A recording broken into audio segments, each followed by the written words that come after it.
Hello everyone, thank you so much আমার marriage ব্লগগুলোকে এত সাপোর্ট করার জন্য, এত ভালোবাসার জন্য। সত্যি বলতে গেলে কিন্তু আমারও খুব খুব খুব ভালো লাগে তোমাদের সাথে আমার বিয়ের ছোট্ট ছোট্ট মুহূর্তগুলো শেয়ার করতে। আচ্ছা, তোমাদের এখানে কার কার এরকম নিয়ম আছে যে বিয়ের আগে জোগাড় দিতে হয় আমাদের মতো?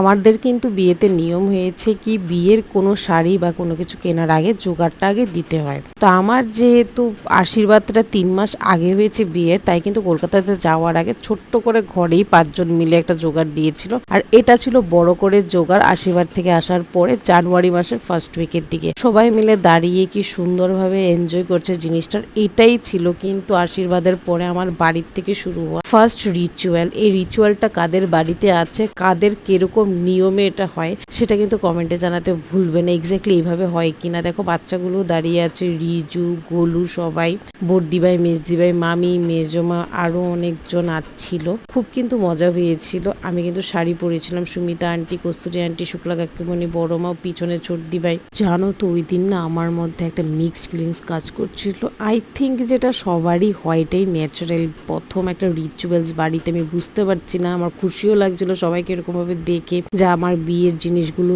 এগিয়ে আসছে। আবার একটা টাইমের খুব কষ্ট লাগছে যে বাড়ি ছেড়ে অন্য একটা জায়গায় যেতে হবে, লাইফটা চেঞ্জ হয়ে যাবে। মেজদি ভাই দেখো উকি মেরে মেরে দেখছে। সিঁদুর পরিয়ে দেওয়ারও একটা রিচুয়ালস আছে, সেটা কি তোমাদের এখানে হয়? তারপরে কিন্তু সবাইকে মিষ্টি দেওয়া হয়েছিল আর কি, জোগাড়ের পরে মিষ্টি দিয়ে। সেটাও কি তোমাদের বাড়িতে হয়? আমাদের এখানের তো নিয়মে হয়, আগরতলার নিয়মে হয় মোস্ট অফ দ্য বাড়িতে। কলকাতাতে জোগাড়ের নিয়মটা কাদের কাদের আছে সেটা কিন্তু কমেন্টে জানাতে একদমই ভুলবে না। রিজু আর গোলু কিন্তু খুব সে দুষ্টামি করছে, বাট এটা কিউট, ছোট বাচ্চারা করবেই।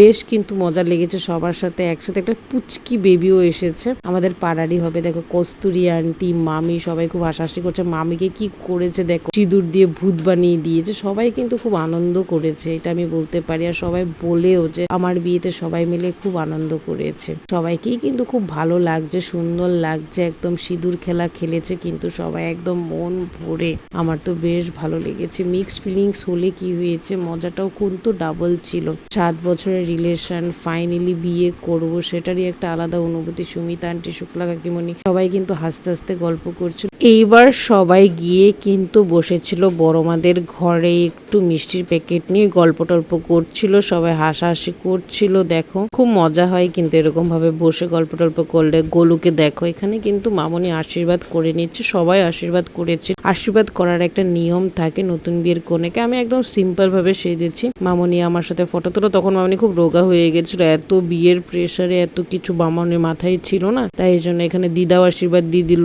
জোগাড় দিচ্ছিল হাঁপানি আর মামি। আমি দিদাকে নমস্কার করে নিলাম। দিদা কান্নাকাটি করেই যাচ্ছিল। মেজদি ভাই, বর্দি ভাই, চর্দি ভাই মিলে একসাথে আশীর্বাদ দিল। That's all, by.